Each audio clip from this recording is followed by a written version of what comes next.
मागच्या लेक्चरला कोण कोण होतं? काय काय झालं ते सगळ्यांना माहिती आहे थोडंफार तरी. नेटवर्किंग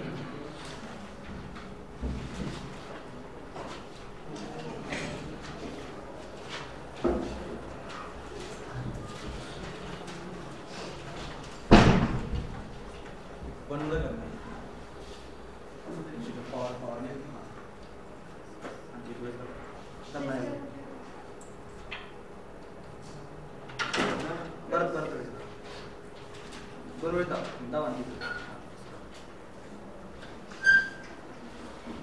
तुम्हाला मी ते प्रॅक्टिकली दाखवतो. म्हणजे एक साईट आहे त्याच्यावरती ॲनिमेटेड सगळं आहे, त्यासाठी मी ते करून ठेवलं होतं. आपण झाल्यानंतर आपलं बघू काय काय केलं घरी.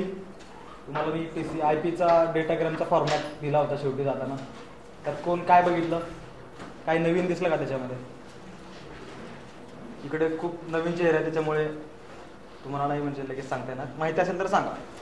IP डेटाग्राम बघितलं तुम्ही, फिगर त्यामधल्या कुठल्या कुठल्या फील्ड्स आहेत?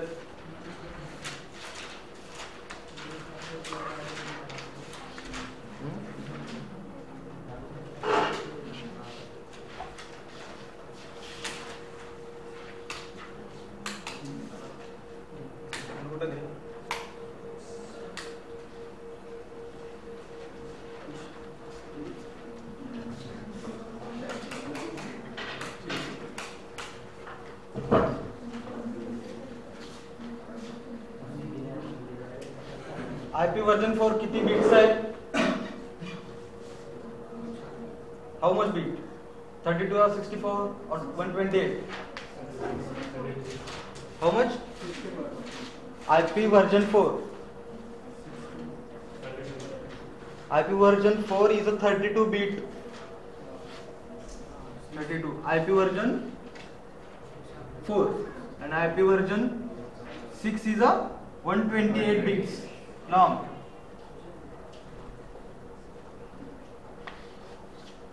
So in our syllabus we are going to learn IP version 4.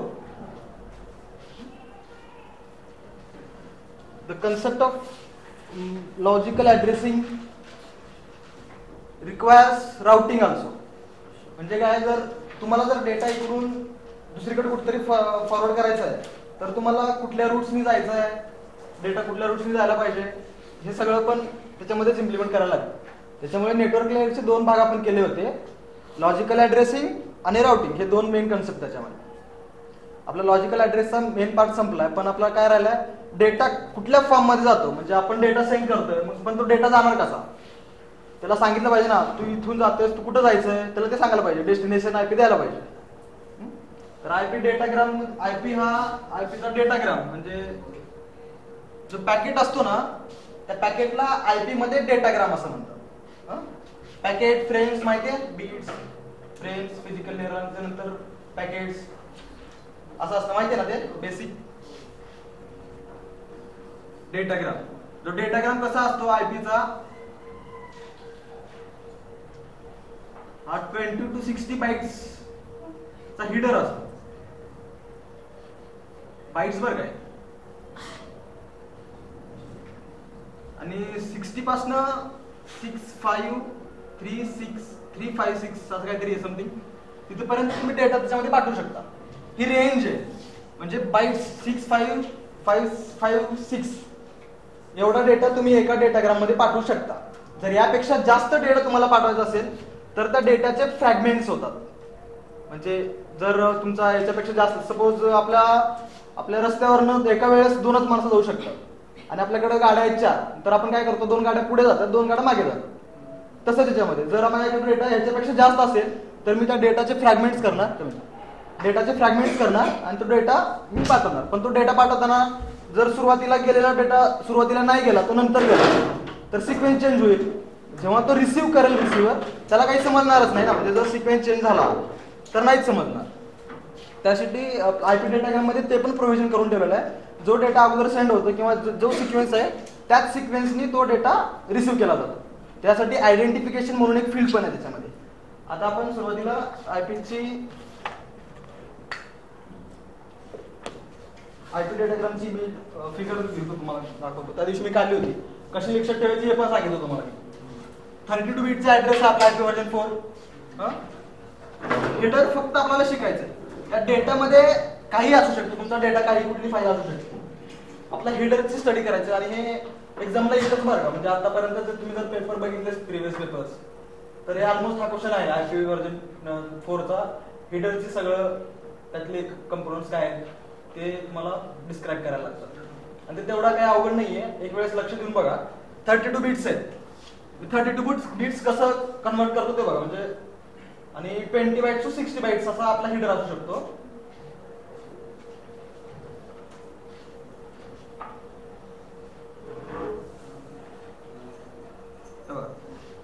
हे 0 to 31 हे झाले 1 to 31 32 बीट्स. काय प्रॉब्लेम आहे? काय विचारायचं आहे? आज मिस मॅच डे आहे, त्याला विचारतो आहे. हे बघ, हे लक्षात देऊन बघा. 0 to 31 हे 32 बीट झाले. याच्यामध्ये VER म्हणजे व्हर्जन, आयपीचं व्हर्जन कुठलं आहे? IP version 4. हे फाइंड आउट करण्यासाठी याला 4 बिट्स अलोकेट केलेली आहेत. 4 बिट्स. तुम्हाला मी दुसरी एक ट्रिक सांगितली होती. कसं लक्षात ठेवायचं? HIT. H for header checksum.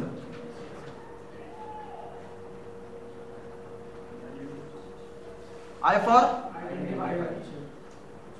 identification and T for total length. ही टोटल लेंथ जी आहे आपली ती किती बीटची असते? 16 बीटची ही फील्ड आहे. इथे फक्त माझे 4 बीट झाले. 0 to 31 म्हणजे 32 बीट्स झालेत आपले. याच्यामध्ये आपल्याला प्रत्येक 32 बीट्स आपल्याला डिवाइड करायचे आहेत. पूर्ण सगळे बीट्स बनवून आपले 32 बीट्स झाले पाहिजे. आता किती झालेत? 16 आणि 4 20 झालेत फक्त. माझ्याकडे आणखी किती 12 बीट्स बाकी आहे. ते 12 बीट्स कसे डिवाइड होतात? इथं कुठली आहे? व्हर्जनच्या नंतर काय येतं?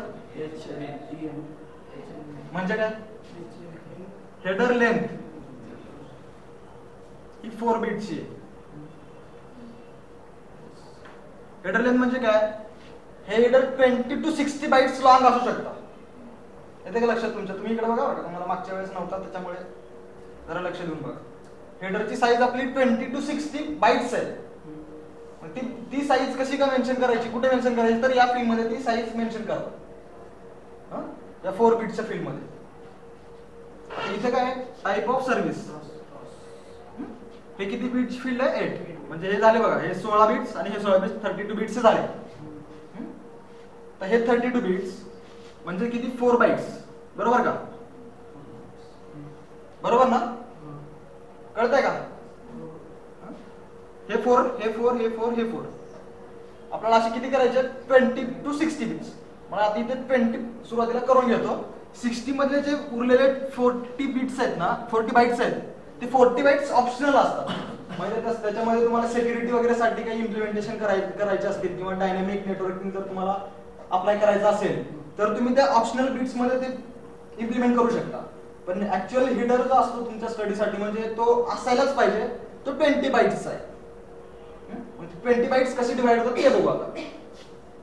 हे आपले 32 बीट्स झाले म्हणजे 4 बाइट्स झाले. आपले उरले किती? 16 बाइट्स. आता 16 बाइट्स आयडेंटिफिकेशन मध्ये 16 बीट्स गेले. आणि इकडे किती फ्लॅग्स आहे ना? फ्लॅग्स किती? 3 बीट्स. आणि हे काय? Fragmentation offset.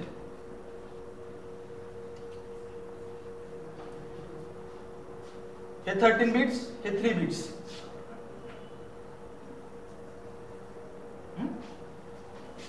आता हे राहिले किती? हे आपले हे 16 बीट झाले. आपलं हे 16 आणि हे 16 म्हणजे हे 32 झाले. म्हणजे हे 4 बाइट झाले. किती? 8 बाइट झाले. आता उरले किती आपले? 12. हेडर चेकसम कितीचा? 16 बीटचा. हे बघा मी 16 बीटची सुरुवातीला लिहून घेतले तर HIT म्हणजे 16 बीटच्या 3 फील्ड्स अलोकेट केल्या सुरुवातीला. आता ह्याच्यामध्ये काय आहे टी फील्ड कुठली आहे? हा टाइम टू लाईव्ह म्हणजे काय?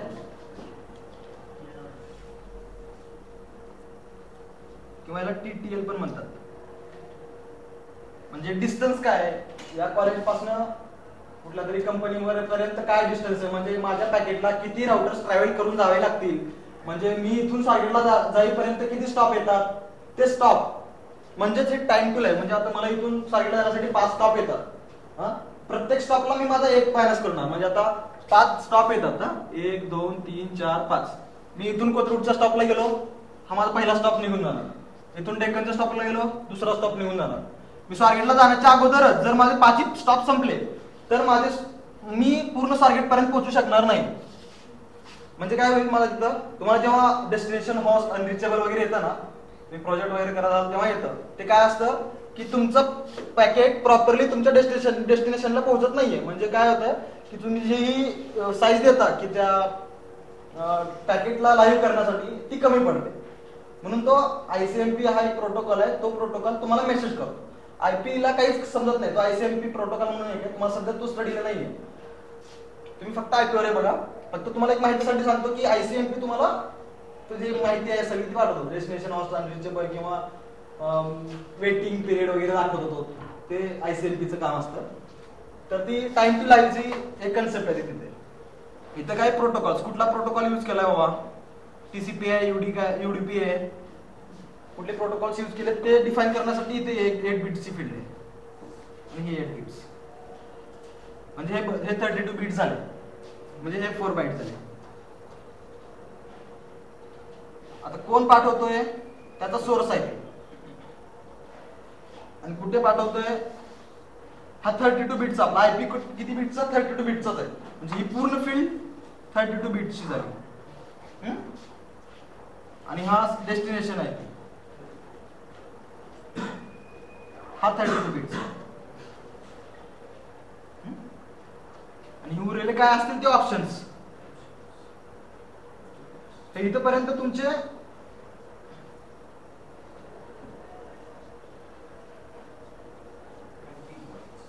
20 बाईट झाले. इथून जे आहेत ऑप्शन्स मध्ये ते 40 बाईट्स आहेत. या 40 बाईट्स मध्ये तुम्हाला काय वेगवेगळे प्रोटोकॉल्स वापरून काही सिक्युरिटी लेवल वरती काही करायचं असेल तर तुम्ही ते ऑप्शन्स फील्ड मध्ये करू शकता.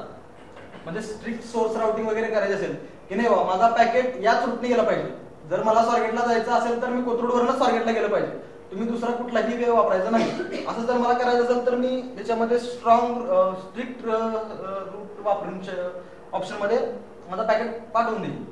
त्या ऑप्शन मध्ये आपण करू शकतो. म्हणजे हे 40 बाईट्स आपला तिथे वापरता येतात. हे 20 बाईट्स मेन आहेत तुमचे. 20 बाईट्सची तुम्हाला पूर्ण स्टडी आहे. याच्यामध्ये काय आहे ते आता तुम्हाला ऑप्शनल आहे. आता एक एक फील्ड आपण प्रॉपरली बघू.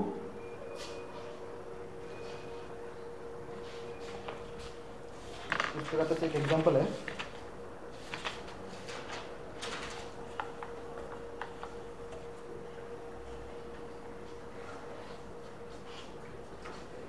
हा त्यांनी ऍड्रेस दिलाय 0/450000540003.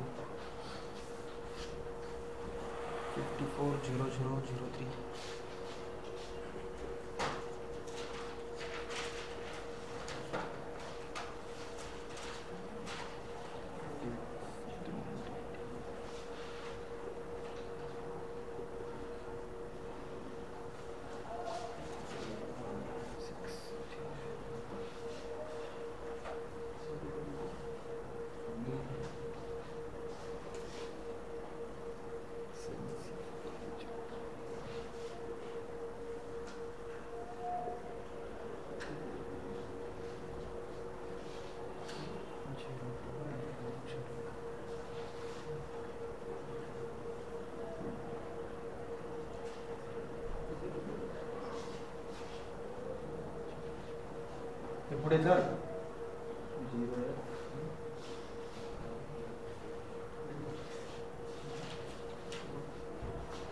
हा ऍड्रेस दिलाय त्यांनी हेक्साडेसिमल मध्ये. मी 0 बाय केलं बरं का सुरुवातीला. म्हणजे पुस्तकामधलंच एक्झाम्पल आहे, तुम्ही उघडून जर बघितलं तर तुम्हाला लक्षात येईल नंतर. तर हे काय, आता या सगळ्या फील्ड जे आहेत ना हे पूर्ण याच्यामध्ये अलोकेट होतात. प्रत्येकाचा काहीतरी ऍड्रेस आहे त्याच्यामध्ये, त्या फील्डमध्ये. आता 0/45 आहे. 45 हा हेक्साडेसिमल मध्ये. हेक्साडेसिमल तो तुम्ही डेसिमल कसं करणार आता? कन्वर्जन मेन पार्ट नेटवर्किंगला आला पाहिजे बरं का, तो महत्वाचा आहे. 45 हा हेक्साडेसिमल मध्ये आहे, तर तुम्ही ते डेसिमल मध्ये कसं काय करणार? किती आहे मला फायनल आन्सर सांगा. किती?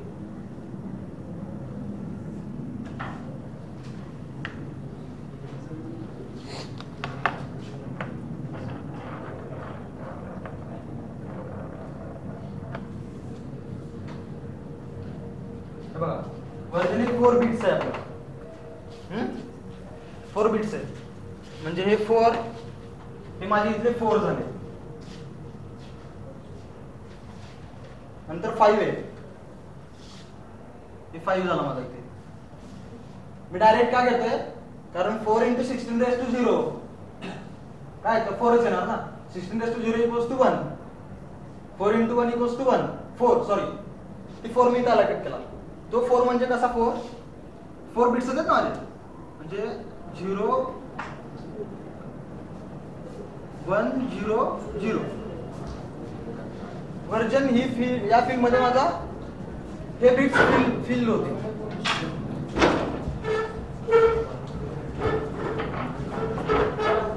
दरवाजा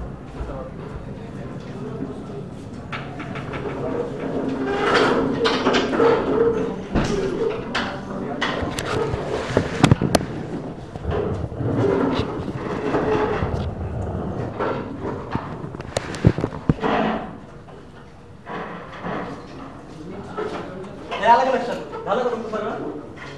ऑल सेट? लक्षात आहे? आयपी वर्जन 4 शिकवतो मी, आयपी हेडर 0. हे तुम्हाला लक्षात, 4 × 16⁻⁴ = 4. 16⁻⁴ 1 म्हणून मी 4 लिहिलाय. हा, 4 मी इथं टाकला. 4 म्हणजे बिट्स याच्यामध्ये बायनरी मध्ये कसा होतो? 0 1 0 0. म्हणजे वर्जन काय झालं माझं? मला मिळालं ना त्या ऍड्रेस मधनं. जर तुम्हाला कोणी विचारला हा ऍड्रेस दिला पूर्ण माझा, आयपीचा वर्जन किती आहे मला सांगा, तर तुम्ही काय सांगणार की हा फर्स्ट जो आहे बिट 0 बाय दिला, त्याच्यामुळे तो हेक्साडेसिमल आहे. मग त्याच्या अगोदर 4 चा डेसिमल मध्ये कन्वर्ट करून घ्यायचा, डेसिमलचा बायनरी करून घ्यायचा. बायनरी केलं नाही तरी चालतं. तुम्ही जेव्हा त्याचा डेसिमल करून घ्याल ना, तेव्हाच लक्षात येतं 4 आहे किंवा 6 आहे. तुम्हाला दोनच ऑप्शन असतं, 4 किंवा 6 दोनच आहे. जर तिथं 6 वर्जन जर असतं तर 4च्या ठिकाणी फक्त 6 असतं. आता 5 हे 4 बीट बरं का, हे 8 बिट्स, हे 8 बीट, हे 8 बीट, 8 बीट मी सेपरेट लिहिले, लक्षात आहे. माझी ही 4 बीटची फील्ड आहे म्हणून मी 4 बीट फक्त घेतले टाकले. 8 बिट्स मधले 4 बिट्स मी फक्त बाजूला घेतले. आता इथं 5 लिहिले तुम्ही TY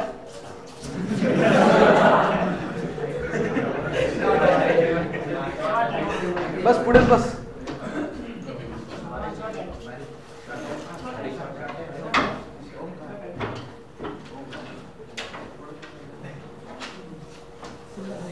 आणखी पुढे झाले सगळे.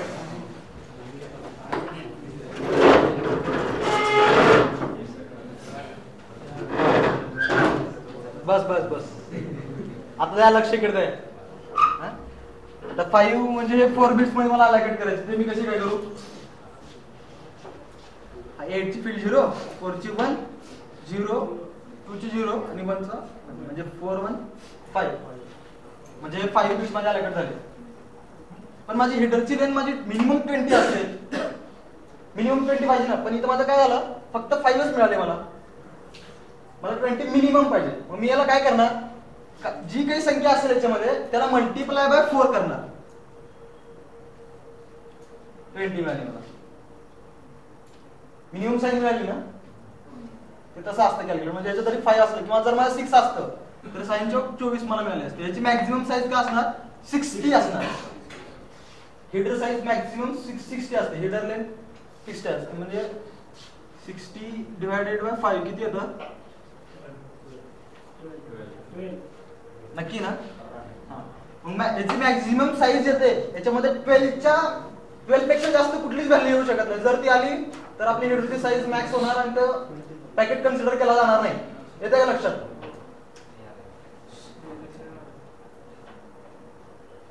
समजत नसेल तर विचारा, गप्पा नका मला वाटतं, दुसऱ्यांना पण नाही लक्षात येणार.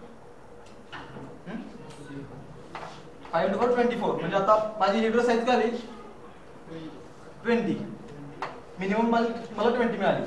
जर तिथं दुसरा कुठला असता म्हणजे 6 वगैरे असता तर मला 24 वगैरे काय असतं ते मिळालं. टाईप ऑफ सर्व्हिस कुठली आहे तुमची?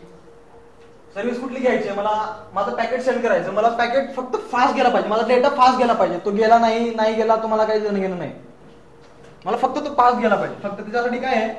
टाइम, डिले, थ्रोपुट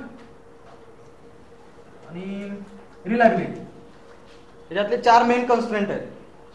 मला मिनिमाइज टाइम काय करायचा आहे? मिनिमाइज करायचा, डिले मिनिमाइज करायचा, आणि थ्रोपुट मॅक्सिमम करायचा.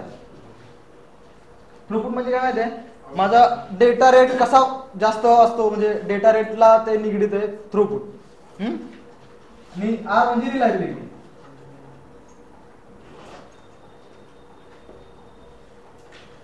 रिलायबिलिटी आपल्याला नेहमी मॅक्सच हवी असते. डिले आपण काय करतो? नेहमी मिनिमाइज करतो.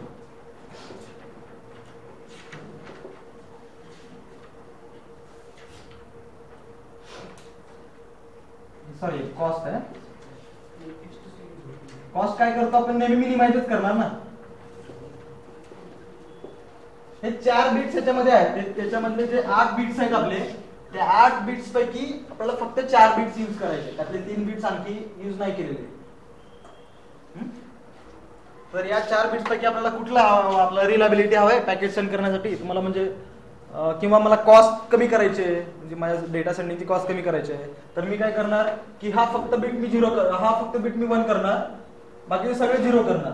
जर मला फक्त कॉस्ट जर कमी करायचं असेल तर, मिनिमाइज कॉस्ट करायची असेल तर, मला डिले मिनिमाइज करायचा, म्हणजे माझं पॅकेट सेंडिंगचा जो डिले आहे तुम्हाला डिले कमी करायचा आहे, तर मी इथे 1 करणार, बाकीचे सगळे 0 करणार.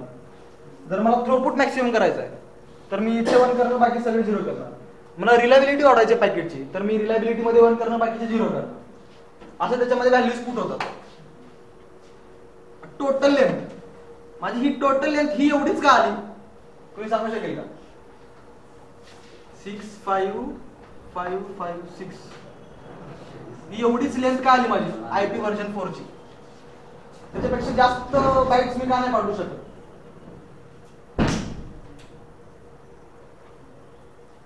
गेस करा.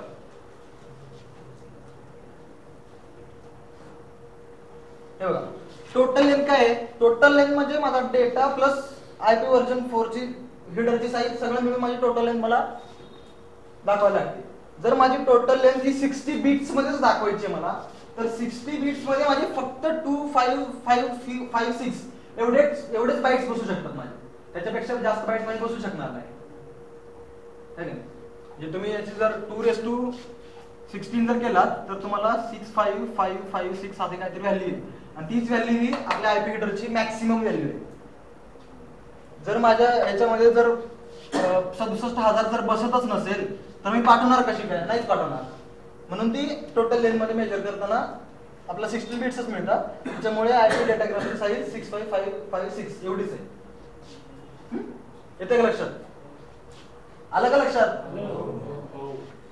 आता आयडेंटिफिकेशन, पण मग असे म्हटल्याप्रमाणे जर माझा डेटा त्याच्यापेक्षा जास्त आहे तर मला त्याचे फ्रॅगमेंट्स करायला लागतील, ठीक आहे? मग मी फ्रॅगमेंट्स केले तर मग ते रिसिव्हर रिसिव्ह करताना जर रॅन्डमली जर रिसिव्ह करत असेल तर त्याला अगोदरचा पॅकेट गेलेला नंतर गेला तर त्याला सिक्वेन्स नाही लक्षात येणार, आहे की नाही? ते रिसिव्हरला सोपं जावं म्हणून आयडेंटिफिकेशन फील्ड मध्ये काय होतं, जेव्हा माझा एक पॅकेट सेंड होतो तेव्हा तर प्रत्येक पॅकेटला एक सिक्वेन्स नंबर देतो. माझा पहिला पॅकेट सेंड गेला तर मला सिक्वेन्सला 1 नंबर मिळणार, दुसरा गेला तर 2 नंबर मिळणार. रिसिव्हर साईडला काय होणार, जरी त्यांनी डायनॅमिकली रूट्स अलोकेट केलेले असले, म्हणजे या रूटला ट्रॅफिक जास्त आहे बाबा चल या रूटने जाऊ, मग दुसरा पॅकेट या रूटने गेला, पण या पॅकेटच्या अगोदर हा पॅकेट पोहोचला 2 नंबरचा, मग रिसिव्हर तो काय करणार, रिसिव्ह करणार, पण तो कसा नंतर करणार, जेव्हा 1 नंबरचा पॅकेट येईल तेव्हा तो सिक्वेन्स बनणार की हा बाबा 1 नंबरचा पॅकेट अगोदर त्यांनी सेंडरने सेंड केलेला, तो पॅकेट मला अगोदर घ्यायला हवा, मग नंतर 2 नंबरचा घ्यायला हवा.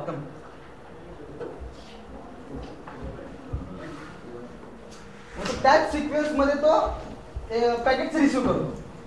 म्हणजे काय, आपला डेटा जरी रॅन्डमली आला, म्हणजे 2 नंबरचा पॅकेट जरी 1 नंबरला आला तरी रिसिव्हर रिसिव्ह करताना अगोदर 1 नंबरचा रिसिव्ह करतो. ते आयडेंटिफाय करण्यासाठी कुठला पॅकेट अगोदर आहे कुठला नंतर आहे ते आयडेंटिफाय करण्यासाठी आयडेंटिफिकेशन ही 16 बिटची वापरली जाते. आता फ्लॅग्स, जर माझा सपोज आपली फील्ड 4000 बाईट्स मला पाठवायचे, 4000 बाईट्स, पण 4000 बाईट्स सपोज त्याच्यामध्ये आपण 65556 पाठवू शकतो, पण 4000 बाईट्स मी ऍट अ टाइम पाठवू शकत नाही. मला पाठवायचे सपोज माझी 1500ची रेंज आहे, 1500 बाईट्सच मी पाठवू शकतो ऍट अ टाइम. तर मी काय करणार, याचे 3 फ्रॅगमेंट करणार की नाही, काय येतील तेवढे 3 त्याच्यामध्ये डिवाइड करणार. तर मला 1400 मिळाले, 1400 बाईट्स एकला, 1400 बाईट दुसऱ्यांदा आणि 1400 बाईट तिसऱ्यांदा असे जर मिळाले, ऍडिशन नंतर करून ते आपण मॅच बघू नंतर, मला 3 फ्रॅगमेंट मध्ये पाठवायला लागते. म्हणजे जर मी हा पहिल्यांदा पाठवला तर त्याला हा 1 नंबर सिक्वेन्स येईल, म्हणजे हे आयडेंटिफिकेशन मध्ये जाते बरं का, ही फील्ड, याला 2 नंबर जाईल, याला 3 नंबर जाईल.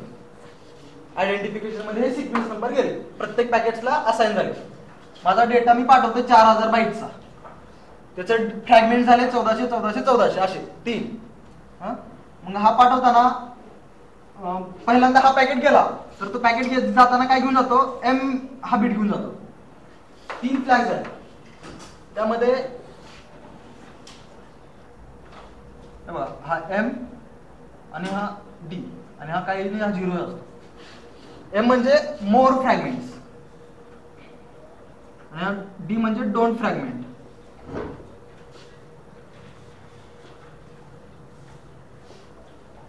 जर या फ्लॅग मध्ये हे 3 बिट्स आहेत माझे, जर माझ्या या फ्लॅग मध्ये M हा बीट जर सेट असेल, म्हणजे इथे जर 1 असेल तर काय रिसिव्हर काय एक्सेप्ट करणार, M हा बीट सेट आहे म्हणजे आणखी फ्रॅगमेंट्स यायची बाकी आहेत. There are more fragments to be come, fragments किंवा पॅकेट्स. आणि जर माझा हा बीट सेट असेल, इथं 0 जर असेल तर रिसिव्हर समजेल की तो शेवटचा बीट हे पॅकेट आहे.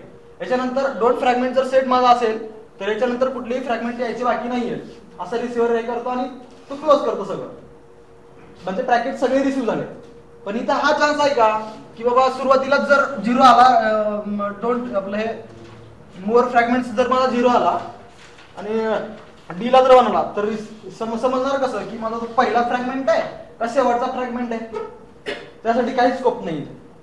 तुम्हाला तुमच्या एक्झाम्पल्स मध्ये वगैरे दिलेले आहेत की जर माझा डोंट फ्रॅगमेंट हा बीट जर सेट आहे तर तिथं तुम्ही कसं काय लक्षात घेणार की तुमचा जो पॅकेट आहे तो फ्रॅगमेंट झालाय का नाही जाणार, तिथंच काही स्कोप नाही तुम्हाला.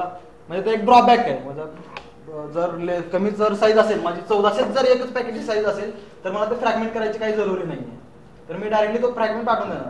तेव्हा तो फ्रॅगमेंट कसा का पाठवणार, फ्लॅग्स मध्ये माझा D हा बीट सेट केलेला असेल, म्हणजे डोंट फ्रॅगमेंट, म्हणजे हा फ्रॅगमेंट झालेला नाहीये.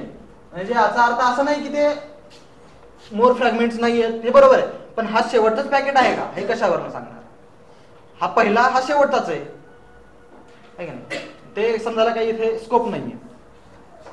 हे झालं आपल्या फ्लॅग मध्ये. आता फ्रॅगमेंटेशन ऑफसेट मध्ये 13 बिट्स आहेत आपले. तर हे इथलं तुमचा एक पॅकेट हा गेला, 1400 जर माझी ही फील्ड असेल तर हे 8 बाईटच्या युनिट मध्ये असतं. फ्रॅगमेंटेशन ऑफसेटचा 8 बाईट्सच्या युनिट मध्ये असतं. ह्याची जी व्हॅल्यू येईल ती व्हॅल्यू या सेकंड बाईटच्या सुरुवातीला अलोकेट होते. म्हणजे इथे माझं जर 1399 असेल तर माझं इथं 1400 पासून स्टार्ट होणार, असा ऑफसेट असतो. 8 बाईटच्या युनिट मध्ये असतो तो. म्हणजे तुमची टोटल लेंथ जी जेवढी आहे टोटल लेंथला डिवाइड बाय 8 नी जर केलं तर तुम्हाला सेकंड पॅकेटचा किंवा सेकंड फ्रॅगमेंटचा फर्स्ट ऑफसेट मिळतो, त्याची लेंथ नाही मिळत. म्हणजे ही फर्स्ट जी फील्ड येणार आहे तुमची ती फर्स्ट ऑफसेट मिळतो तुम्हाला. ते तुम्हाला फ्रॅगमेंटेशन ऑप्शन मध्ये मिळतं. आता टाइम टू लाईफ तुम्हाला म्हटल्यासारखं तुम्हाला जर इथून स्वारगेटला जायचं असेल, 5 स्टॉप आहे पण 5 स्टॉप म्हणजे स्वारगेटच्या अगोदरच संपले तर मी तिथंच लॉस होणार, माझा पॅकेट तिथंच लॉस होणार, मला तो पॅकेट स्वारगेट पर्यंत पोहोचणारच नाही. येते का लक्षात?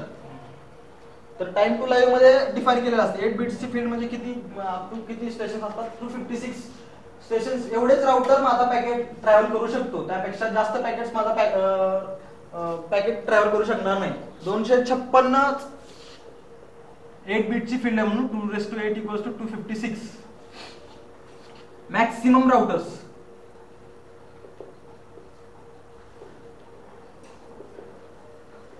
R to be travel by my packet. म्हणजे माझा पॅकेट 256 स्टेशन्स वरती थांबवून तिथून पुढे जाऊ शकतो. त्यापेक्षा जास्त जर असतील तर डेस्टिनेशन हॉस्ट अनरिचेबल म्हणून तुम्हाला एरर येते. तुम्ही बघितलं असेल कधीतरी तर ती एरर ती असते. तर टाइम टू लाईव्ह मध्ये तसे फील्ड्स अलॉकेट होतात. आता प्रोटोकॉल मध्ये कुठला आहे, UDP प्रोटोकॉल आहे, TCP आहे, IP आहे, ICMP आहे वगैरे वगैरे, ते कुठले प्रोटोकॉल्स यूज होतात ते त्याच्यामध्ये प्रोटोकॉल्स मध्ये असतात. प्रत्येक प्रोटोकॉलला व्हॅल्यू दिलेली आहे. आता TCP ला व्हॅल्यू दिलेली आहे 2. जर मला 2 डिफाईन करायला तर ते मी 8 बिट्स मध्ये 2 पुट करणार, म्हणजे कुठल्या पोझिशनला 2 येतो त्या ठिकाणी 1 करणार, मी तो पॅकेट पाठवून देणार. आता हेडर चेकसम, माझा हा डेटा पाठवलेला बरोबर आहे का त्याची रिलायबिलिटी चेक करण्यासाठी हेडर चेकसम हा वापरतो. हेडर चेकसम कॅल्क्युलेशन खूप असतात त्याचे, ते तुम्हाला MCS ला ऍडव्हान्स नेटवर्किंगला आता नाही तुम्हाला तो पार्ट, आम्हाला चालू आहे आता तो. तर हेडर चेकसम फक्त एवढं लक्षात ठेवा की हेडरची डेटा इंटिग्रिटी चेक करण्यासाठी हेडर चेकसम असतो, त्याची कॅल्क्युलेशन तुम्हाला नाही येत आता. येतं का लक्षात? जर माझ्या पॅकेट्स मध्ये काही जरी थोडा जरी म्हणजे फरक जाणवला तो हेडर चेकसम मध्ये लगेच समजून येतो, त्या कॅल्क्युलेशन मध्ये आपल्याला लगेच समजून येतो. म्हणजे सोर्स IP वरनं डेस्टिनेशन IP पर्यंत जर जाण्यासाठी जर या हेडर मध्ये काही चेंजेस झाले असतील तर ते चेंजेस हेडर चेकसम मध्ये लगेच आपल्याला कॅल्क्युलेशन मध्ये दिसून येतात. आता सोर्स IP 32 बिट्स आहे, म्हणजे IP ऍड्रेस कुठल्या IP वरनं माझं पॅकेट ट्रॅव्हल होतं तो सोर्स IP वरनं. डेस्टिनेशन IP म्हणजे कुठल्या IP ला माझा पॅकेट जातोय तो डेस्टिनेशन IP. आणि ऑप्शन्स मध्ये ते इतर ऑप्शन्स तुम्हाला सिक्युरिटी लेवलवर वगैरे काही करायचं ते असं हे टोटल तुमचा IP डाटाग्राम आहे. लक्षात ठेवा 20 बाइट्सचे महत्त्वाचे आहेत, कसे काय अलॉकेट केले. हे उरलेले 40 बाइट्सचे कुणी काही विचारणार नाही तुम्हाला एक्झामला, पण ते 40 बाइट्स ऑप्शन्स म्हणून दाखवायचे. आणि त्या ऑप्शन्स मध्ये तुमच्या पुस्तकात दिल्याप्रमाणे स्ट्रिक्ट सोर्स रूट आणि इनपुट सोर्स रूट काय तेवढं जरी टाकलं तरी पुष्कळ आहे. असा तुम्हाला 10-8 मार्काला शेवटचा क्वेश्चन असतो तो देऊ शकतो एका याच्यामध्ये काही समजलं नाही असं काय. आता मी तुम्हाला हा दिला आहे ऍड्रेस, इथे 4 आहे ना, याच्यावरून मला सांगा तुमचा IP ऍड्रेस काय आहे, सोर्स IP ऍड्रेस किंवा टोटल लेंथ काय आहे मला ते सांगा. हेक्साडेसिमल व्हॅल्यूज आहेत त्या.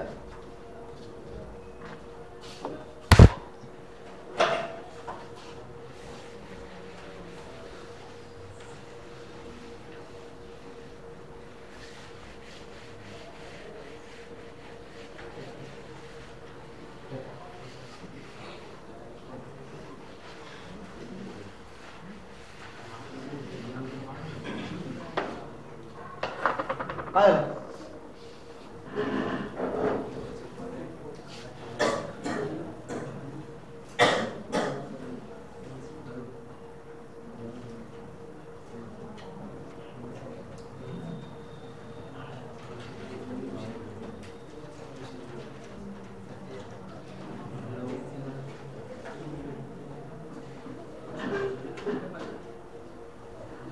जमतंय का? ट्रायच नाही करत.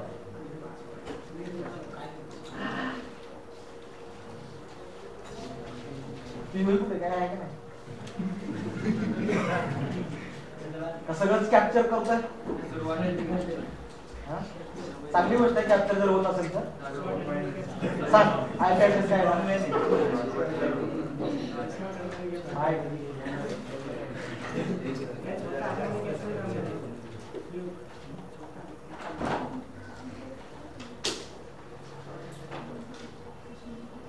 हेक्साडेसिमल व्हॅल्यू डेसिमल मध्ये कन्वर्ट करता येते का नाही?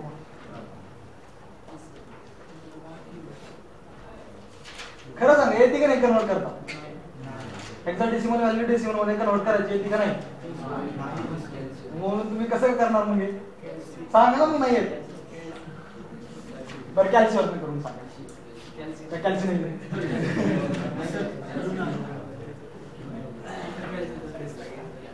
हे 0-0 फील्ड्स आहेत माहिती, 0-0 असणार हेक्साडेसिमल मध्ये पण, डेसिमल मध्ये पण 0 असणार.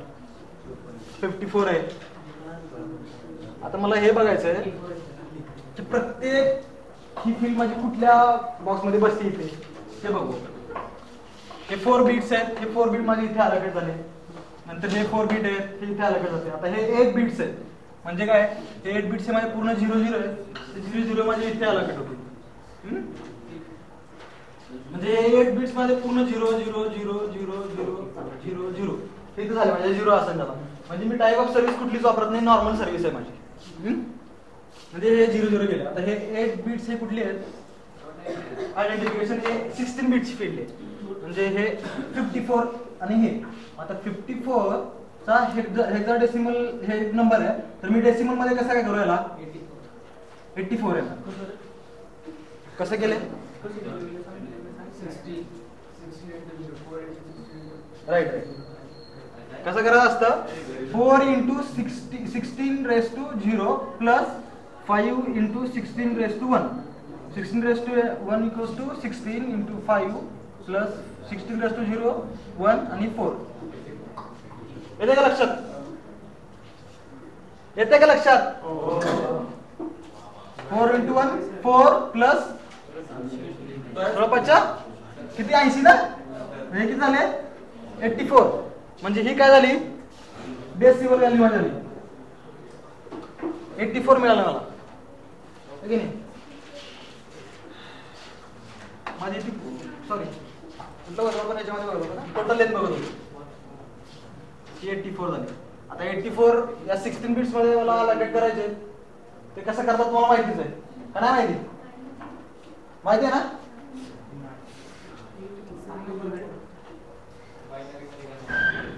त्याचं बायनरी मध्ये कन्वर्जन करायचं आणि ती व्हॅल्यू काय टोटल लेंथ मध्ये पुट करायची.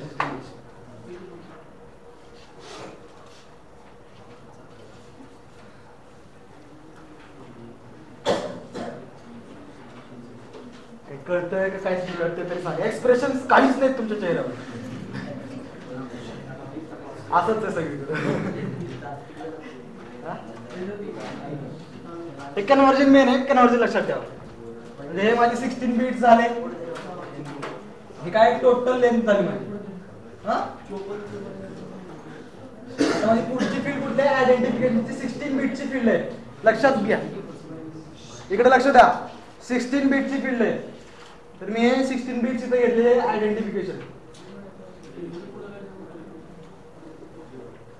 त्याच्यानंतर माझी किती फ्लॅग्स आहेत? 3 बिट्स. इथे माझा 5 आहे, 58 आहे.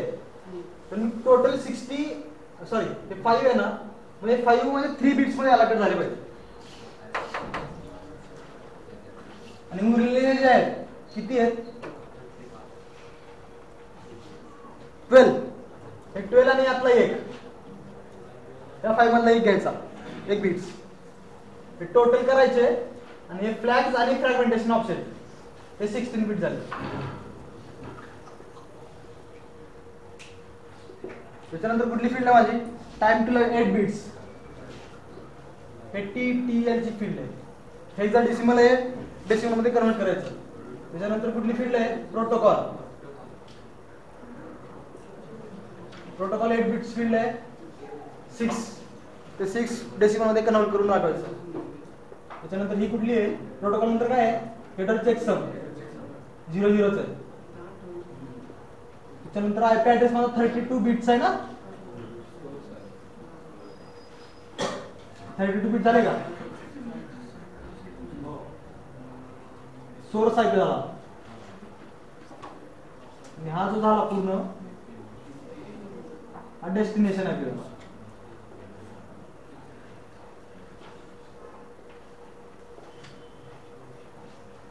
टोटल ब्लॉकला माझे सगळे ऍड्रेसेस अलोकेट झाले. ते कशामध्ये झालेत? हेक्साडेसिमल मध्ये झाले. मला त्याचं डेसिमल मध्ये करून सांगावं लागेल. प्रश्न नाही केलाय. हेक्साडेसिमल व्हॅल्यूज आहेत ना सगळ्या, डेसिमल मध्ये सांगून ते आपण लिहून टाकूया.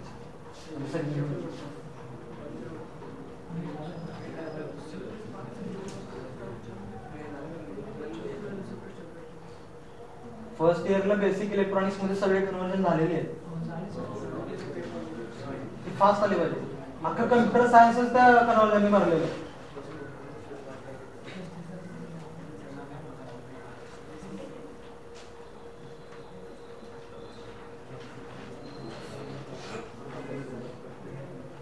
आयडेंटिफिकेशन मध्ये काय येतं तुमच्या?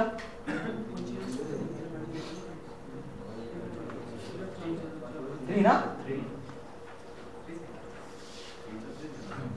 फ्लॅग्स मध्ये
असं नाही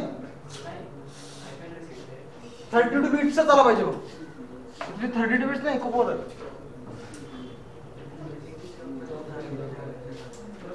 आयपी ऍड्रेस फक्त 32 बिट्स मध्ये आला पाहिजे.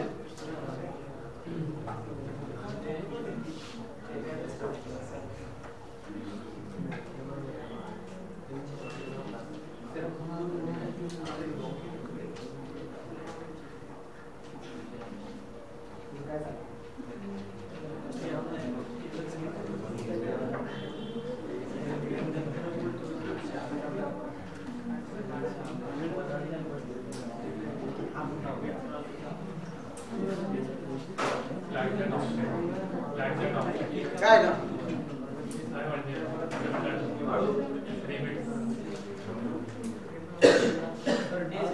5859 हे बघा तुमचा 7C 4E 03 आणि 02 असा आहे ना. तुम्हाला किती इकडे लक्ष द्या. हे बघा हे एकत्र नाही करायचे. याचं कन्वर्जन कसं करायचं सांगतो. 7 × 16⁻1 प्लस C × 16⁻0 डॉट. म्हणजे हा तुम्हाला फक्त पहिले 8 बिट्स मिळाले. त्याच्यानंतर 4 × 16⁻1 plus E × 16⁻0 plus dot 0 × 16⁻1 plus 3 × 16⁻0 dot 0 × 16⁻1 plus 2 × 16⁻0. आता याचं जे ते इथे डॉट डॉट डॉट असे 4 फॉर्म मध्ये येईल. ते तेवढं करा फक्त.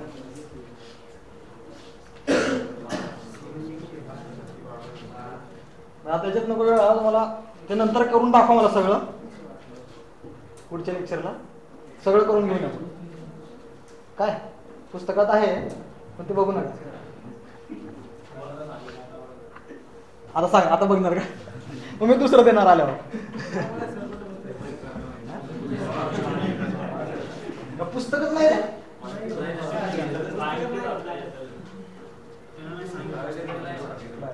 ठीक आहे, आता राउटिंग बघू आपण. नेटवर्क लेअर मध्ये लॉजिकल ऍड्रेसिंग आणि राउटिंग या दोन कन्सेप्ट आहेत. लॉजिकल ऍड्रेसिंगचा एक पार्ट एंड होतो, आता राउटिंगचा पार्ट चालू होतो. इकडे लक्ष द्या,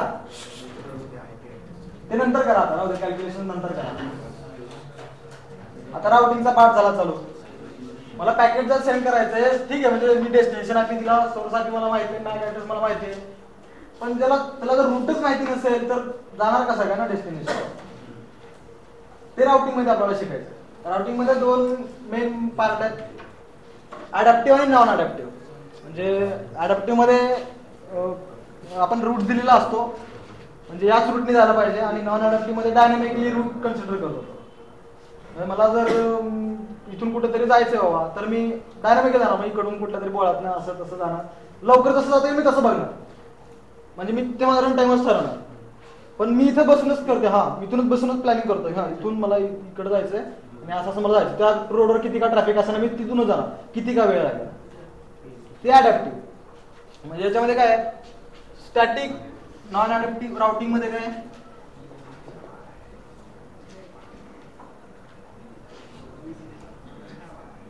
अडॅप्टिव्ह आणि नॉन अडॅप्टिव्ह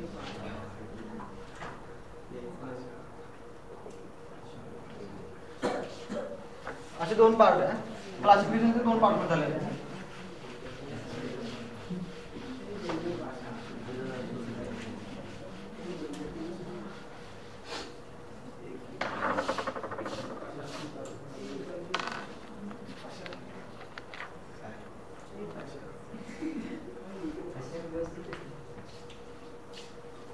नॉन अडॅप्टिव्ह मध्ये स्टॅटिक असतो, म्हणजे तो रूट डिफाईन केलेला असतो.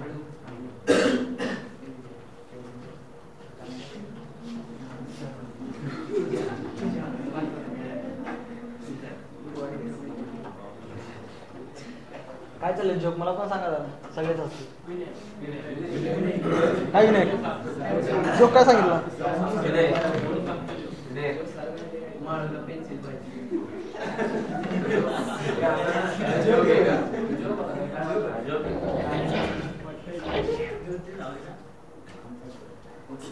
पुढे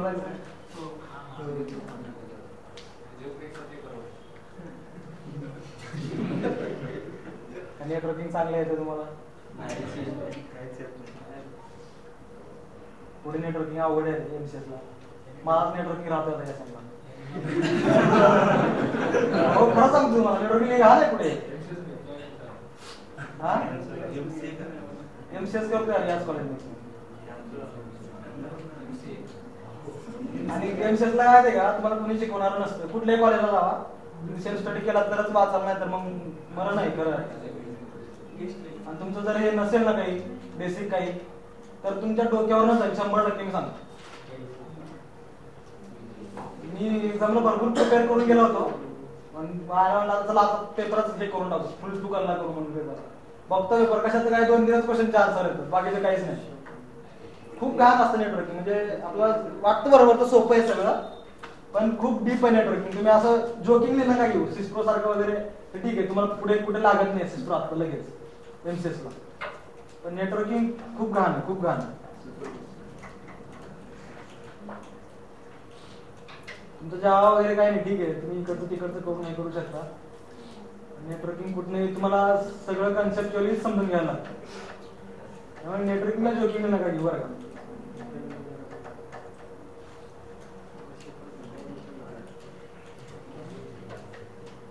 काय असं तर मला पर्सनली नंतर भेटून बोला. माझा रिझल्ट आला तुम्हाला दाखवतो कुठला राहील. मला माहिती आहे कारण मी किती लिहिला पेपर. नेटवर्किंग खरंच खूप घाण आहे. मला एमसीएच्या पोरांनी म्हणलं नेटवर्किंगचा अभ्यास कर बरं का, म्हणजे सेकंड इयरच्या नेटवर्किंगचा. म्हणलं नेटवर्किंग काय आपल्या डाव्या हातात खेळा म्हणलं. पेपरला गेलो सगळी निघाला होता डावा युवा सगळा. त्यामुळे नेटवर्किंग जोकिंग नका घेऊ. आता अडॅप्टिव्ह मध्ये डायनॅमिकली रूट असाइन होतो. डायनॅमिकली म्हणजे काय, एक राउटिंग टेबल असतो. राउटर म्हणजे काय तुम्हाला माहिती आहे? राउटर म्हणजे काय असतं? काय असतं राउटर म्हणजे? हा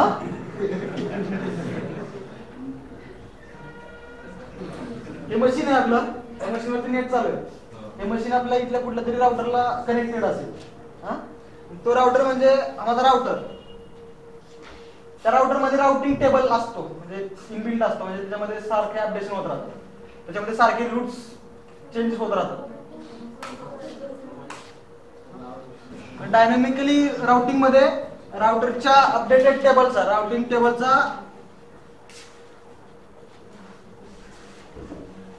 उपयोग होतो आपला राउटिंग टेबलचा. तो प्रत्येक राउटरवरती स्टोअर असतो.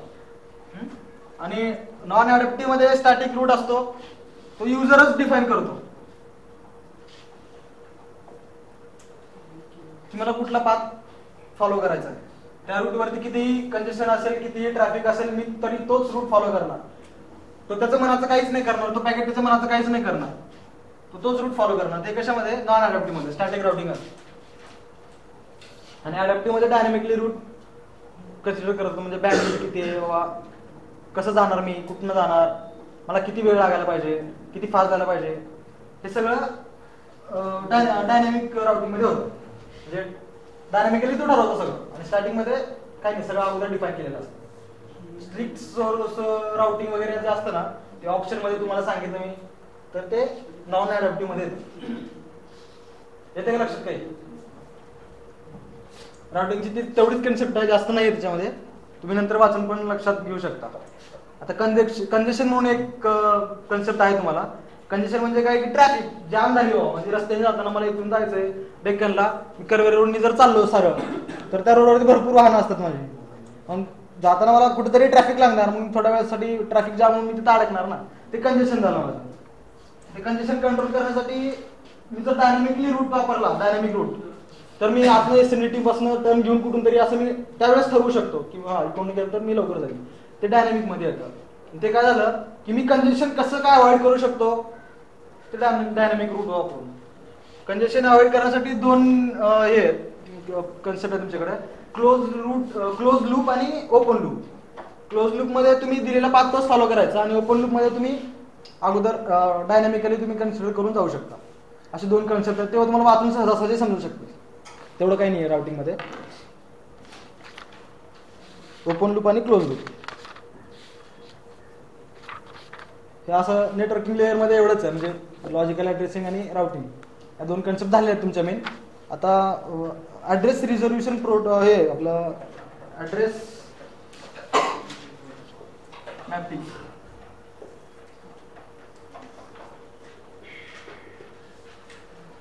हा तुमचा थर्ड चॅप्टर आहे. थर्ड का फोर्थ? थर्ड आहे.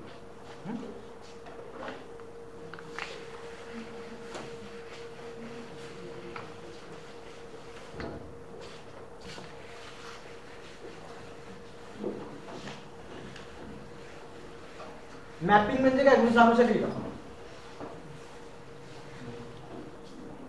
मॅपिंग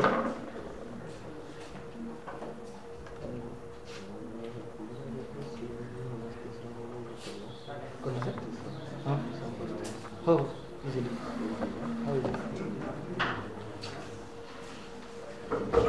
काय मॅपिंग म्हणजे काय कोणी सांगू शकेल का?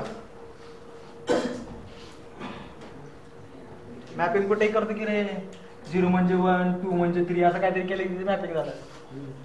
हे असं केलं म्हणजे याला मॅप करायचं याला. जर माझा आयपी ऍड्रेस आहे 192.168.1.2, हा आयपी ऍड्रेस माझा कुठल्या मशीनचा आहे, त्या मशीनचा माझा मॅक ऍड्रेस असेल काहीतरी ए डॉट काहीतरी असतं, ते मॅक ऍड्रेस असतो, तो मॅप केलेला असतो मॅपिंग मध्ये.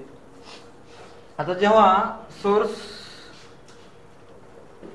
ऍक्च्युअली जर लेक्चरला असाल तर तुम्हाला मी ती कन्सेप्ट सांगितली होती. इथे इथे राउटर आहे, इथे माझा होस्ट आहे, हे ऑर्गनायझेशन आहे, ऑर्गनायझेशन 2. इथला माझा होस्ट आहे, हा इथला एक माझा राउटर आहे, याला काहीतरी 117.2.3.64 असा याचा पब्लिक आयपी आहे, हा याचा राउटर आहे, ह्याला 121.168.4.3 हा याचा पब्लिक आयपी आहे. आयपी आणि इथे एक होस्ट आहे आणि खूप होस्ट आहे त्या म्हणजे ऑर्गनायझेशनमध्ये इथे पण खूप होस्ट आहेत. जर मला या होस्टवरनं इकडच्या या होस्टला जर मला पॅकेट सेंड करायला किंवा कुठला डेटा फॉरवर्ड करायचा असेल तर इथनं फॉरवर्ड करताना याचा या मशीनचा जो प्रायव्हेट आयपी आहे याला पण प्रायव्हेट आयपी असणार, प्रायव्हेट आणि याचा मॅक ऍड्रेस पण असणार. मॅक ऍड्रेस म्हणजे मशीनचा ऍड्रेस असतो तो. प्रत्येक मशीनला तुम्हाला ते नेटवर्क अडॅप्टर माहिती, नेटवर्क अडॅप्टरला एक प्रत्येक ऍड्रेस असतो. म्हणजे मशीनमध्ये नेटवर्क अडॅप्टर असतो जिथे आपण लॅनची केबल करतो ना तिथं त्या अडॅप्टरला एक आयपी हे असतो म्हणजे कोड असतो, त्याला मॅक ऍड्रेस म्हणतात. आणि तो प्रत्येक मशीनचा वेगळा असतो. आणि मशीनला प्रत्येक मशीनला आपण आयपी देतो, आयपी प्रोव्हाइड किंवा आपण डीएचसीपी आयपी किंवा स्टॅटिक आयपी असं देत असतो बघा. तर ते आयपी एक असतो, तो प्रायव्हेट आयपी झाला. आणि माझा हा ऑर्गनायझेशन वनचा हा पब्लिक आयपी झाला. मला बाहेर ओळखताना याच आयपीने ओळखणार आणि इन्स्टिट्यूटच्या आतमध्ये जर मला ओळखायचं असेल तर हे प्रायव्हेट आयपीवरनं मला ओळखणार. पण मला इथनं या दुसऱ्या ऑर्गनायझेशनच्या होस्टला मला डेटा फॉरवर्ड करायचा आहे. ह्याचा पण प्रायव्हेट आयपी असणार आणि मॅक ऍड्रेस पण असणार त्याला. तर मला इथं पाठवताना हा इथनं इथे पाठवेल म्हणजे ही इथला हॉस्ट या राउटरला पाठवणार, मग राउटर या आयपीनी या राउटरला पाठवणार. म्हणजे हा आपला सिटी मधला कुठला तरी एक मेन स्विच असणार, त्या स्विचला जाणार. तिथनं तो विचारणार किंवा या नंबरचा कोणी आहे का, म्हणजे तो काय करणार, तो जो ऍड्रेस आहे हा म्हणाला, हा होस्ट काय म्हणाला की मला 121.168.4.3 ला मला मेसेज पाठवायचा आहे, हा होस्ट म्हणाला. मग हा राउटर तो जो ऑलरेडी आहे राउटर, तो राउटर या प्रायव्हेट आयपीचा कन्वर्जन करून हा पब्लिक आयपी मध्ये कन्वर्जन करतो. पब्लिक आयपी या राउटर थ्रू ब्रॉडकास्ट करतो इन्फॉर्मेशन की बाबा मला या आयपीचा मशीन सांगा कुठलं आहे. तो प्रत्येक राउटरला असं बोलतो म्हणजे ब्रॉडकास्ट करतो मेसेज. अशा मशीन्स आहेत, राउटर्स आहेत, राउटरला प्रत्येक मशीन अशा काही काही. तो विचारतो, प्रत्येक राउटरला जातो आणि तो म्हणतो 121.168.4.3 हा या आयपीचा मॅक ऍड्रेस काय आहे, आयपीचा मॅक ऍड्रेस काय म्हणजे मॅपिंग करतो तो. या राउटरला जेव्हा येतो या राउटरवरून या राउटरचा कनेक्शन असणार ना, या राउटरला आपला जो आयपी आहे 121.168.4.3 तर तो म्हणतो की हा ऍड्रेस जो आहे तो माझा आहे. मग जेव्हा तो इकडे इन्फॉर्मेशन पाठवतो परत तो युनिकास्ट होऊन येतो. म्हणजे इथनं तो डायरेक्टली ब्रॉडकास्ट नाही करणार, इथनं तो डायरेक्टली त्याला सांगणार हा माझा आयपी आहे. म्हणजे जेव्हा ते मॅच होतं सगळं तेव्हा तिकडचा डेटा तिकडे फॉरवर्ड केला जातो. येतं का लक्षात? म्हणजे एआरपी म्हणजे काय,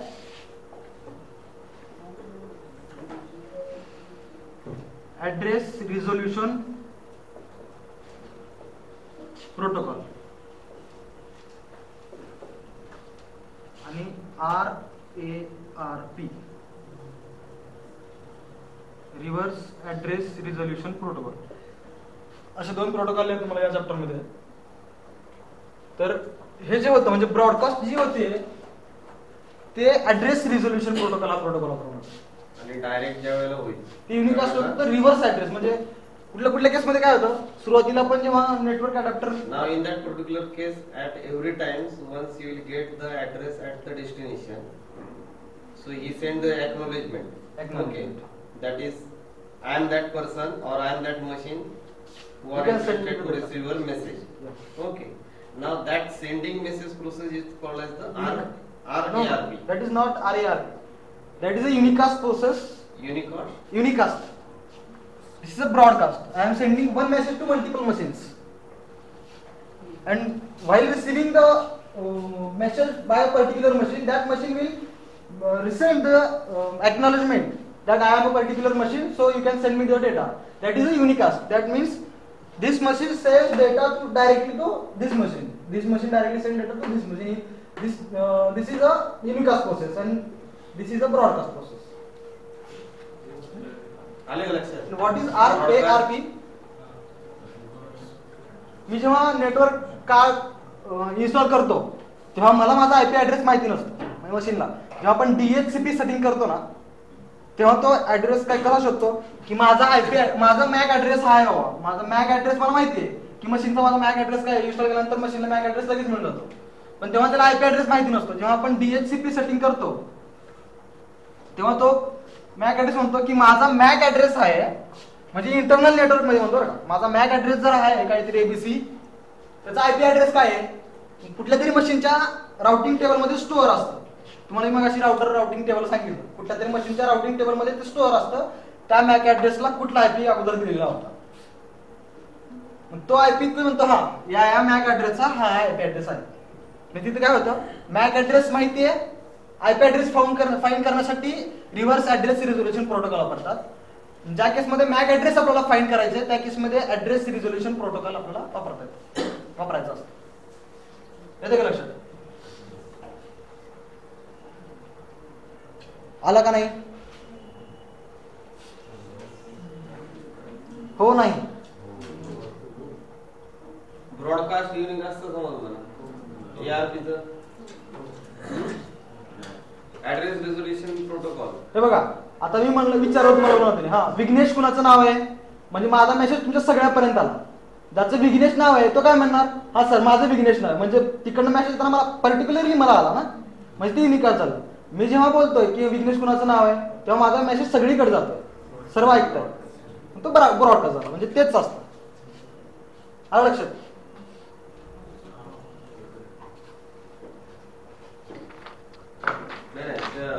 RARPचं जरा थोडंसं एक्सप्लेन करा. रिव्हर्स ऍड्रेस रिझोल्युशन पर्टिक्युलरली त्या प्रोटोकॉल रिव्हर्स ऍड्रेस युनिकास्ट ब्रॉडकास्ट कळाले. ARP आणि RARP त्यातला डिफरन्स. हे ARP आहे ना हे या प्रोसेस मध्ये वापरलं जातं ऍड्रेस रिझोल्युशन प्रोटोकॉल. म्हणजे ती काय जी काय ऍड्रेस जो आहे तुमचा IP ऍड्रेस तो रिझॉल्व होतो कशामध्ये मॅक ऍड्रेस मध्ये. It is nothing but the combination of both addresses. Your IP address, that is the public plus MAC address. आणि मग तो दोघांचा रेफर करून तो सर्च आउट करतो युजिंग द राउटर ब्रॉडकास्ट करताना. ओके. आता RARP आणि RARP मध्ये काय असतं मी जेव्हा माझं नेटवर्क कार्ड बूट करतो किंवा इन्स्टॉल करतो तेव्हा मला IP ऍड्रेस हवा असतो. जोपर्यंत मी मशीनला IP ऍड्रेस प्रोव्हाइड करत नाही तोपर्यंत माझ्या मशीनवरती नेट चालू होत नाही.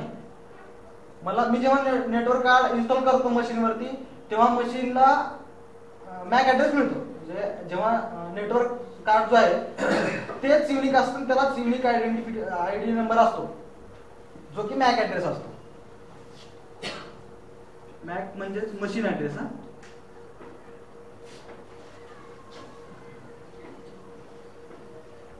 नेटवर्क कार्ड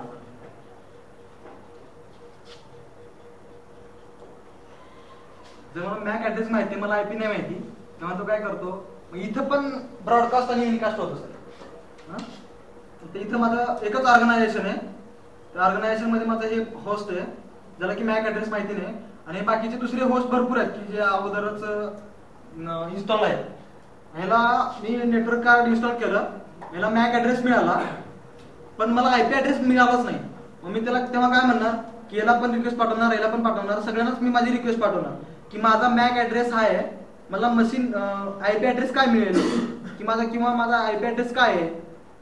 तर तो असं प्रत्येकाला रिक्वेस्ट ब्रॉडकास्ट करतो. जर माझ्या या मशीनच्या राउटिंग टेबल मध्ये जर या मॅकचा IP ऍड्रेस अगोदर स्टोअर केलेला असेल, म्हणजे जर माझा या मशीनचा राउटिंग टेबल अपडेटेड असेल तर तो म्हणणार हा ठीक आहे या मॅकचा का हा IP आहे. तो मग लगेच म्हणतो युनिकास्ट करतो प्रोसेस आणि तो म्हणतो की याचा IP हा आहे.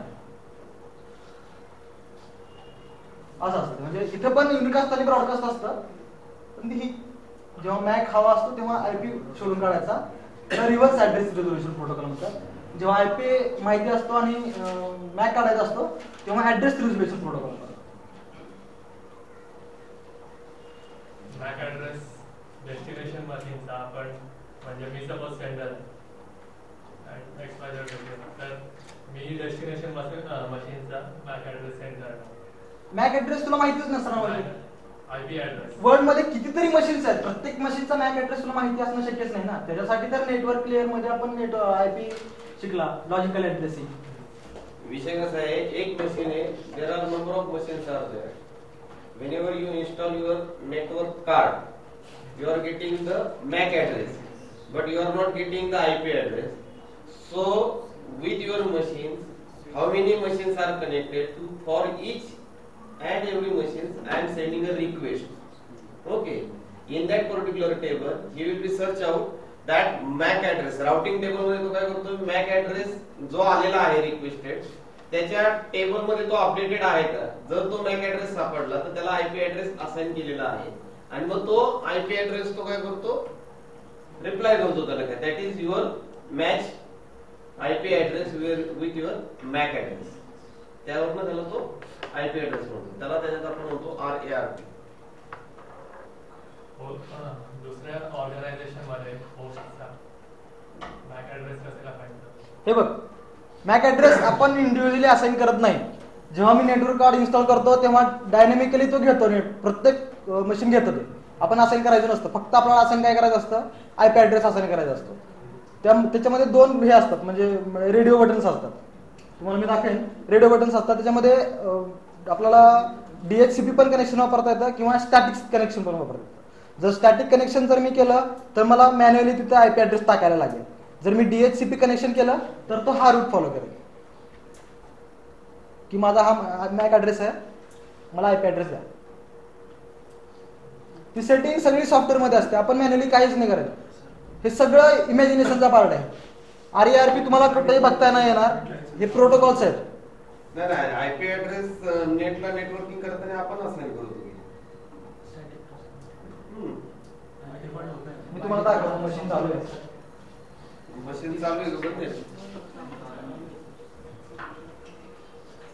थोडं बरं चालू करतो का?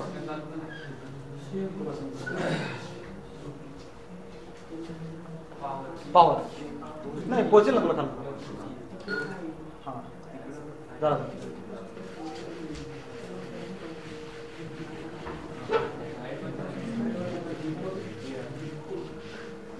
त्याच्यात बऱ्याचशा गोष्टी पण इमॅजिनेशन वरच आहेत. ठीक आहे, जरी तुम्ही मेमरी कार्ड जरी मोबाईल मध्ये टाकलं, तुमचा कुणाचा अँड्रॉइडचा फोन असेल ना तरी तुमच्या मोबाईलला मॅक ऍड्रेस असतोच. तो प्रत्येकाला युनिक असतो. जे येतानीच तो त्या पद्धतीने येतो, त्याच्यामुळे त्याचं सेटिंग काय करण्याची आपल्याला गरज नाही. गरज कुठे आहे आपल्याला, की जे आपण आयपी ऍड्रेस सेटअप करतो मॅन्युअली, त्यावेळेला तो सिक्वेन्शियली शेवटचा नंबर कुठला द्यायचा, काय द्यायचा, त्याच्यावर आपल्याकडे सगळं चालू होतं. म्हणजे आपण आपलं नेटवर्क ज्यावेळेला तयार करतो त्यावेळेचा तो गोष्ट आहे.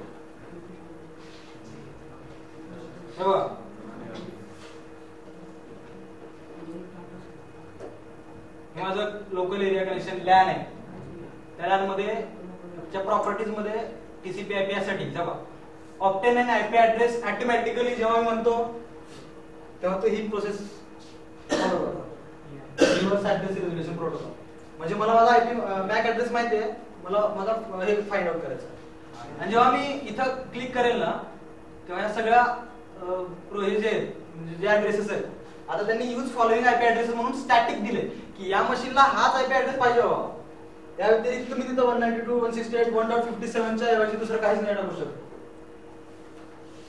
जर मी तसं काही केलं तर कॉलेजमध्ये दुसरे मशीन त्या नंबरचे असतील तर मग मी इथे 1.58 जर केलं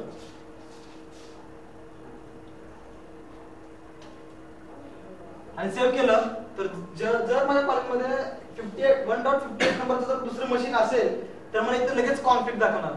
दिस machine is using another machine is using this IP. असा मला इथं एरर मेसेज लगेच येतो आणि मशीन कुठलाही IP ऍड्रेस घेत नाही नंतर.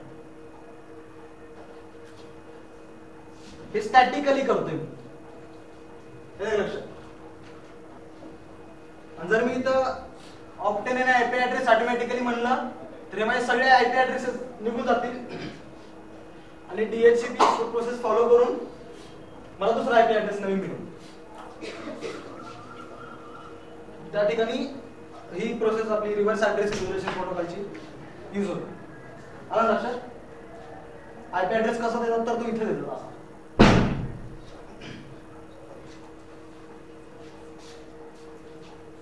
हे गेटवे, हा सबनेट मास्क 255 तुम्हाला मागच्या वेळेस मी सांगितलेला मास्क, तो मास्क हा 255 म्हणजे स्लॅश कितीचा मास्क, स्लॅश 28 चा मास्क, तो बायनरी मध्ये डिनोट करताना हा 255 असेल. हा डिफॉल्ट गेटवे आहे, म्हणजे राउटरवरनं गेटवे, राउटरवरनं ब्रिज वरनं गेटवे, तो गेटवे हा तो इथे टाका, त्याचा ऍड्रेस. म्हणजे प्रत्येक हार्डवेअर डिव्हाइसला हा ऍड्रेस असतो. या न्यूमेरिकल ऍड्रेसनीच आपण प्रत्येक डिव्हाइसला ओळखतो. आता मला इथनं जर सरांच्या पीसीला कुठला तरी मेसेज पाठवायचा असेल तर सरांचा आयपी ऍड्रेस मला माहिती आहे पाहिजे, तो मी तिथनं रिमोट कनेक्शन घेऊ शकतो. जर सरांच्या मशीनवरती नेट असेल किंवा लॅन मध्ये असेल मशीन तर मी ते घेऊ शकतो. सगळा आयपी वरचा खेळ आहे. आलं लक्षात? आणखी काय याच्यावरती क्वेश्चन्स? खाली डिटेल्स मध्ये पण त्यांनी काय दिलेले मॅन्युअली कॉन्फिगर, म्हणजे स्टार्टअप बारच्या बरोबर आयपी ऍड्रेस तिथं लेफ्ट साइडला कॉर्नरला.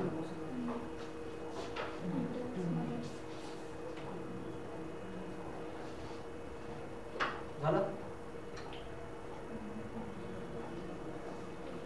मी इथं बघितलं होतं, तुम्ही जेव्हा क्लिक करा तेव्हा इथं तुम्हाला सगळे आयपी वगैरे दिसतील काय असेल की.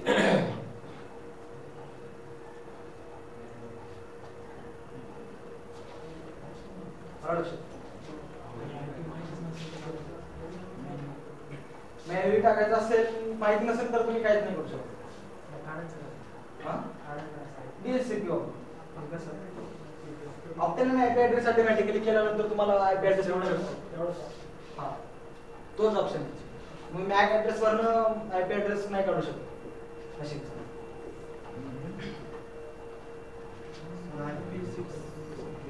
आयपी व्हर्जन 128 बिटचा आयपी आहे, तो तुम्हाला आता सिलेबसला नाहीये आणि त्याची स्टडी खूप म्हणजे आता 32 बिट्सचाच आयपी ऍड्रेस आहे, आपल्याला एवढं शिकायला लागतंय. 128 बिट्सला तर खूप जास्त आहे. लास्ट टाइम ना लेक्चर झालं होतं ना आपलं ते सांगलं.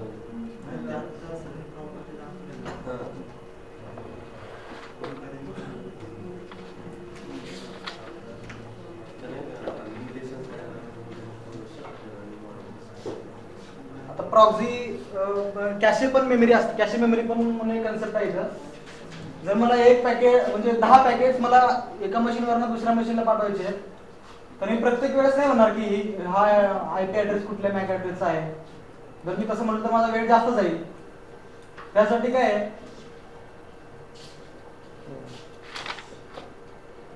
जर या हॉस्टला 10 पॅकेट जर पाठवायचे आहे त्याला, जर तो प्रत्येक वेळेसच म्हणायला लागला की बाबा हा माझा ह्याचा ऍड्रेस कुठला आहे, याचा या हॉस्टला जर पाठवायचं 10 पॅकेट तर तो प्रत्येक वेळेस नाही म्हणणार की मला हे या ऍड्रेसचा मॅक ऍड्रेस काय द्या, या आयपी ऍड्रेसचा मॅक ऍड्रेस काय द्या, असं नाही म्हणणार.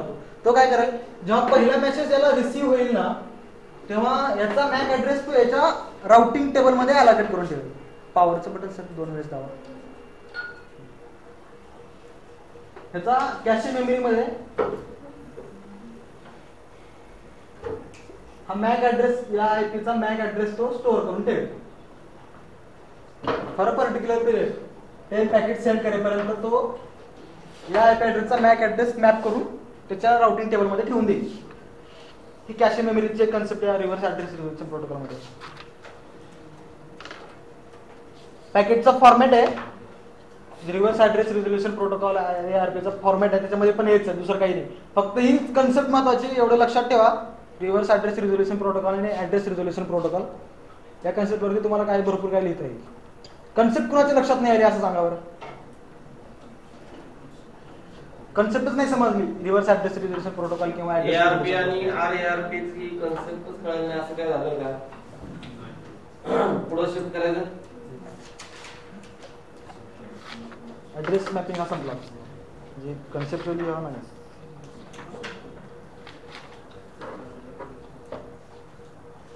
ट्रान्सपोर्ट लेअर थोडीशी सुरुवात करू. आता नेटवर्क लेअर मध्ये संपले. नेटवर्क लेअर मध्ये आपण काय काय बघितलं थोडस समरी कोणी सांगू शकेल का? नेटवर्क लेअर आणि आताचा ऍड्रेस मॅपिंग मध्ये काय काय थोडंसं काय लक्षात राहिलं तेवढं फक्त डीप मध्ये नाही जायचं, फक्त टॉपिक सांगा कुठले कुठले डिस्कस केले. एक जण कोणीतरी उठून सांगा किंवा कुणाला काय आठवतं ते सांगा फटदिशा लवकर. कुठला तरी एखादी पार्ट, एखादी कन्सेप्ट किंवा एखादी कन्सेप्ट लक्षात नाही आली ती कन्सेप्ट. आतापर्यंत नेटवर्किंग शिकलो ना, 2 चॅप्टर झाले आपले. 2 चॅप्टर मध्ये काय काय झालं सांग की. काय लक्षात काय राहिलं? हां कसं कालचे आणि बसलं काय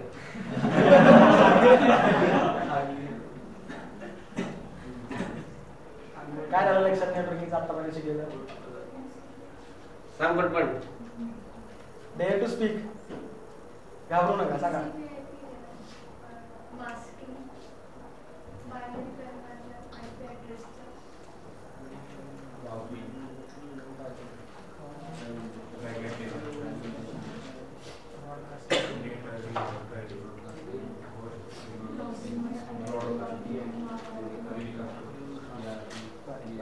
ठीक आहे, या आताच लेक्चर झालं. अगोदरच्या लेक्चरला कोण कोण होतं नेटवर्क लेअरच्या? लास्ट लेक्चर त्याच्यामधलं कुठल्या 2 कन्सेप्ट मेन होत्या त्यामुळे तुम्हाला आज परत सांगितलं. 2 होत्या, राउटिंग आणि ऍड्रेसिंग. कुठलं? Logical addressing. त्या 2 कन्सेप्ट झाल्या. आपला कन्व्हर्जनचा मेन पार्ट झालाय. हेक्साडेसिमल डेसिमल कन्व्हर्जन तुम्हाला आलंच पाहिजे सम सॉल्व करायला. आतापर्यंत शिकलो. आणि ARP आणि RARP. आता TCP IP आपलं ट्रान्सपोर्ट लेअर शिकायचं आपल्याला. जशी नेटवर्क लेअर आपल्याला डेटा लिंक आणि फिजिकल लिंक लेअरच्या वर जशी आपली 4th लेअरची होती ट्रान्सपोर्ट लेअर. नेटवर्क लेअर काय करतं? 2 होस्ट एकत्र करण्याचं काम नेटवर्क लेअर करतं.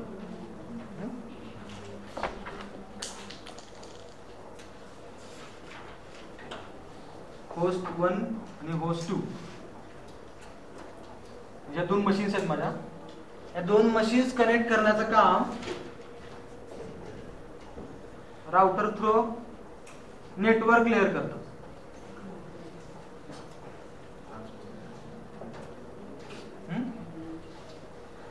आता माझ्या मशीनवरती ऍट ए टाइम खूप प्रोसेसेस चालतात. आपण प्रोजेक्ट करताना पण करतो बघा, लोकल होस्ट :3606. हे काय आहे? Port number.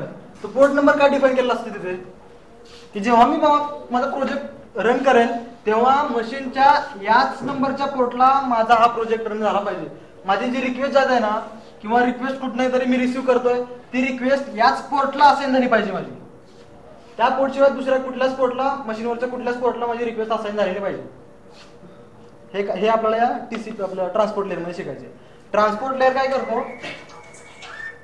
या मशीनचा ज्या पोर्ट वरती माझी प्रोसेस चालू आहे ना त्याच पोर्ट वरती इकडं ती रिसीव्ह होती. याच पोर्टला त्यांनी प्रोसेस म्हणलेले. म्हणजेच काय? प्रोसेस टू प्रोसेस कम्युनिकेशन चालतं.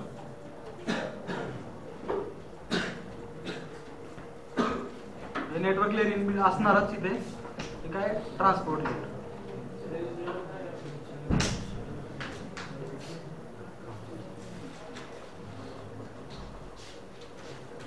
ट्रान्सपोर्ट लेअर मध्ये प्रोसेस टू प्रोसेस कम्युनिकेशन होतं.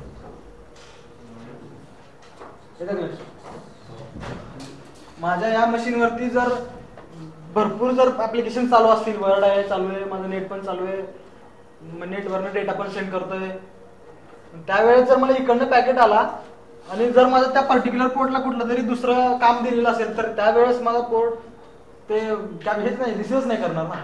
त्यावेळेस तो पोर्ट माझा रिकामा पाहिजे. जर माझा येण्याचा दरवाजा जर उघडा नसेल तर येणारा आतमध्ये कसा येईल? नाहीच येणार. तर ती प्रोसेस टू प्रोसेस कम्युनिकेशन आपल्याला ट्रान्सपोर्ट लेअर मध्ये शिकायचं. तुम्ही पुढच्या वेळेस हा अख्खा चॅप्टर बघून या, थोडा डोळा खालना घालून पुस्तक वगैरे घेतलेलं असेल तर घ्या. आणि पुढच्या वेळेस जरा चांगली इंटरॅक्टिव्ह सेशन होईल असं बघा. यावेळेस मी काहीच बोललो नाही. काय असं म्हटलं की नाही फ्रँकली सांगा. समजलं नसेल तर समजलं नाही म्हणून सांगा. पर्टिक्युलरली मला यूज भेटा किंवा सरांना भेटा, चांगल्या व्यवस्थित समजावून घ्या. नेटवर्किंग आता समजावून घ्या. हा 9 वाजता काय? मला जॉब असतो ना.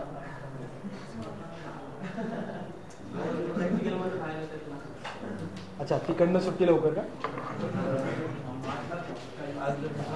ट्रान्सपोर्ट लेअर मध्ये आपण नेक्स्ट लेक्चरला बघू. हो नेक्स्ट लेक्चर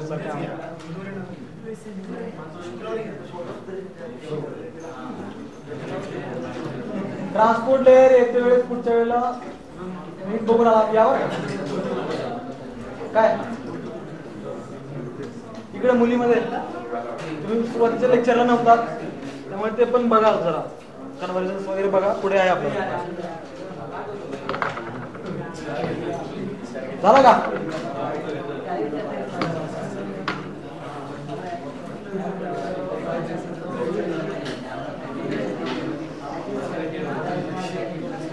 एक मिनिट तुम्हाला मी एक साईड दाखवायची राहिली विसरलो. चालू करू.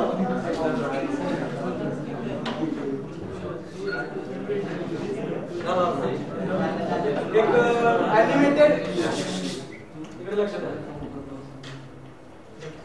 सगळ्या प्रोसेस ज्या कशा होतात ना त्या समजावून सांगण्यासाठी एक ॲनिमेटेड साईट आहे. मग अशी ओपन करून ठेवली होती तुम्हाला दाखवण्यासाठी. त्यामध्ये ऍक्च्युअल प्रोसेस कशी होते ना ते ॲनिमेटेड करून दाखवले त्यांनी. ते दाखवलं फक्त ती साईट तुम्ही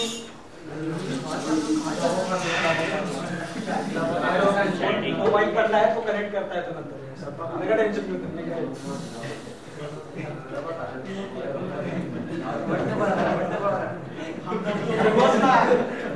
हे बघा ती साईट दिसते का तुम्हाला?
webmuseum.mi.fh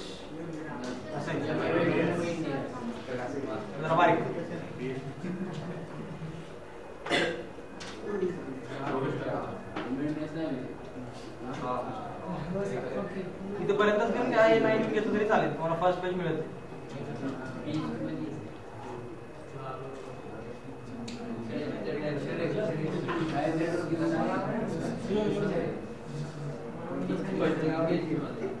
ॲनिमेटेड साईट आहे. ही साईट बघा तुम्ही. सगळं ॲनिमेटेड आहे. तुमचे काय क्वेश्चन्स असतील तर तुम्हाला इथे लगेच मिळतील. आम्ही व्यवस्थित समजेल. एमसीए जे मॅनेजमेंटची मुलं आहेत ना एमसीए मॅनेजमेंटची मुलं यावरच करतात.